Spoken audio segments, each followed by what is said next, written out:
कढीपत्ता फक्त फोडणीपुरता नाही, तर या छोट्याशा पानात भरपूर पोषक घटक दडलेले आहेत.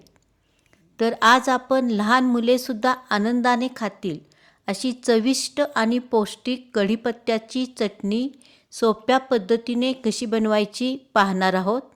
ही चटणी 1 ते 1.5 महिने टिकते आणि या चटणीचे आरोग्यदायी गुणधर्म व्हिडिओच्या शेवटी नक्की पहा. हा व्हिडिओ तुम्हाला नक्कीच आवडेल. लाईक करायला मात्र विसरू नका. Hello my second innings family, how are you? खूप वर्ष झालं मोठ्या मुलाने गिम्बल घेऊन दिलेला आहे, परंतु अजूनपर्यंत त्याचा वापर केला नव्हता. आज ट्राय करायचं ठरवलं, त्यामुळे हा व्हिडिओ शूट करत आहे गिम्बलचा वापर करून. हे आहे कढीपत्त्याचं झाड. भरपूर कढीपत्ता लागलेला आहे.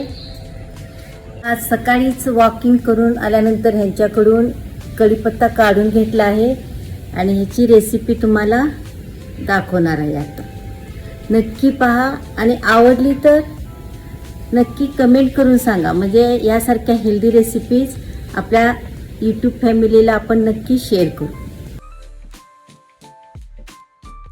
कढीपत्त्याच्या चटणीसाठी आपणास 1 बाउल भरून कढीपत्ता आणलेला आहे, स्वच्छ धुतलेला आहे आणि वाळवलेला आहे.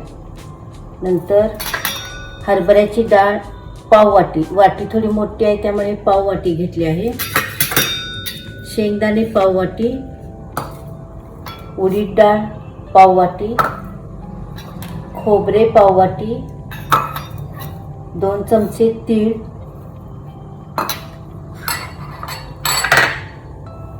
लसूण, जिरे आणि चिंच, लसूण 5-6 पाकळ्या आणि चवीपुरते मीठ, मोठे मीठ.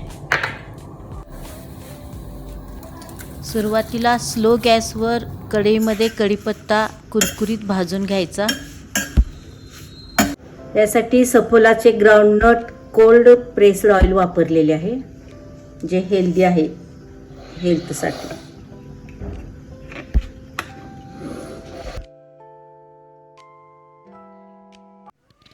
एक अर्धा टीस्पून तेल यामध्ये टाकलेलं आहे. जास्त तेल नाही वापरायचे.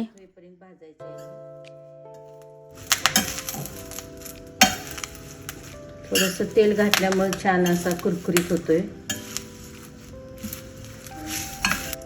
कुरकुरीत असा हा कढीपत्ता पहिल्यांदा भाजून घ्यायचा. असा आवाज यायला पाहिजे कुरकुरीत असा.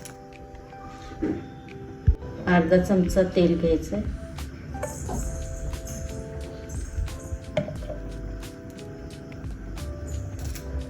आणि ह्यामध्ये उडीद डाळ भाजून घ्यायची.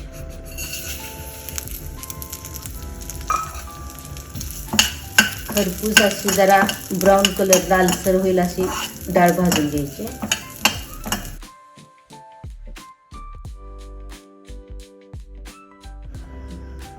छोटा टीस्पून 1 पाव चमचा तेल टाकून त्यामध्ये हरभऱ्याची डाळ भाजून घ्यायची.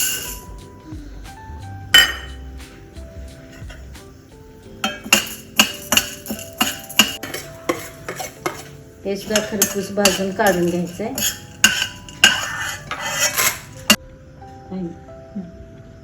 परत पाव चमचा तेल टाकायचं आहे आणि त्याच्यामध्ये शेंगदाणे भाजून घ्यायचे.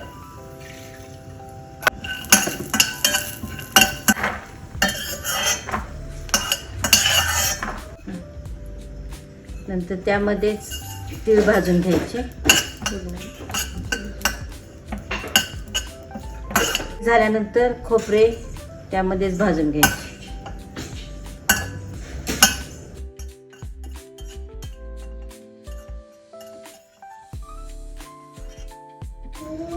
त्याच्यामध्ये थोडंसं गरम करून घ्यायचं जिरं आणि लसूण.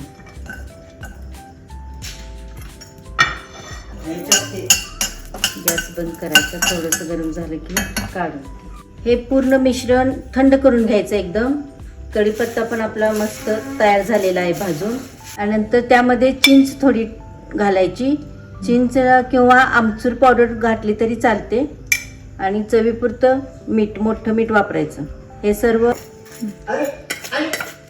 पूर्ण थंड झालेलं आहे. आता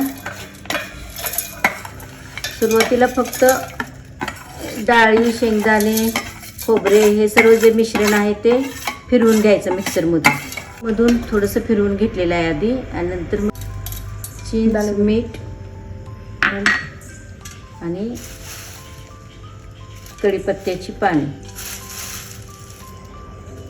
सर्व घालायचे. आणि यामध्ये थोडीशी लाल तिखट एक टीस्पून लाल तिखट टाकून मिक्सरमधून जाडसरच असे फिरवून घ्यायचे. मस्तपैकी आपली कढीपत्त्याची चटणी तयार झालेली आहे. खूप छान टेस्ट होते, ही टेस्टी होते, म्हणजे लहान मुलंसुद्धा चवीने खातील इतकी छान टेस्टी आणि बहुगुणी अशी कढीपत्त्याची चटणी आपली रेडी झाली आहे. या चटणीमध्ये आपण फुटाण्याची डाळ ही सुद्धा भाजून घेतलेली आहे. ती थोडीशी असे मिक्सरमध्ये पल्स करून थोडी ह्याच्यामध्ये ॲड करायची, म्हणजे आणि टेस्टी बनते ही चटणी. कढीपत्त्यामध्ये लोह, calcium, fibre, vitamin A, B, C आणि अँटीऑक्सिडंट्स असतात, जे ब्लड शुगर कंट्रोलसाठी, डायजेशनसाठी तसेच केसाच्या आरोग्यासाठी, केस गळतीसाठी एकदम उत्तम आहे आणि त्वचेच्या आरोग्यासाठी मदत करू शकतात. तसेच या चटणीतील इतर जे घटक आहेत त्यापासून मुबलक प्रमाणात प्रोटीन्स, फायबर्स, एनर्जी आणि गुड कोलेस्ट्रॉल मिळते. त्यामुळे रोजच्या आहारात आपणास ही चटणी नक्की सामील केली पाहिजे. आणि लहान मुलांनासुद्धा ही चटणी खूप आवडते, कारण चिंच आणि चणा डाळ असल्यामुळे एकदम चटपटीत बनते. भेटूया लवकरच.